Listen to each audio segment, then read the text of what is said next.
বন্ধুরা, আজকে সাদা পোলাও রেসিপি আপনাদের সাথে শেয়ার করব। তবে হ্যাঁ, এতেই যদি আপনি ফুড কালার দিয়ে দেন তাহলে এটাই কিন্তু রঙিন পোলাও হয়ে যাবে।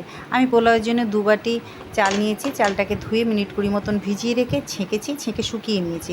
এবার কড়াইতে তেল আর ঘি পরিমাণ মতন মিশিয়েছি। আপনারা শুধু ঘি বা শুধু তেলেও করতে পারেন। তাতে আমি গোটা এলাচ ফোড়ন দিয়েছি। আপনারা একটু দারুচিনিও ফোড়ন দিতে পারেন। দিয়ে চাল দিয়ে দিয়েছি। চালটা কিন্তু এখানে খুব ভালো করে ভাজা হবে। পোলাও চাল যদি খুব ভালো করে ভাজা হয় তাহলে পোলাও কিন্তু খুব ঝরঝরে হবে। দেখুন এইরকমভাবে ভাজা হয়ে যাবে, একটু লালচে হয়ে আসবে।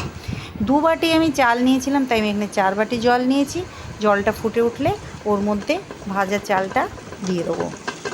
ভালো করে ফুটে গেলেই এর মধ্যে আমি নুন আর চিনি স্বাদ মতন আপনারা দেবেন। এই অবস্থায় আমি নুন আর চিনি দিয়ে দিয়েছি। দিয়ে এটাকে মধ্যম আঁচে ঢাকা দিয়ে দেবেন। পুরো পোলাওটা কিন্তু বেশি আঁচে করবেন না, মধ্যম আঁচে করেই করবেন। এবার আমি এখানে ড্রাই ফ্রুটসের মধ্যে আমি একটু কাজু আর কিশমিশ ভালো করে ভেজে নিয়েছি।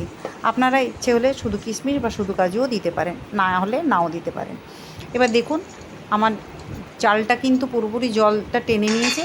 এই রকম অবস্থায় আমি একটু ড্রাই ফ্রুটসগুলো দিয়ে দিলাম। দিয়ে একটু হালকা হাতে নেড়ে ঢাকা দিয়ে দেবো। আপনারা এতে জায়ফল আর গরম মশলার গুঁড়ো মেশাতে পারেন।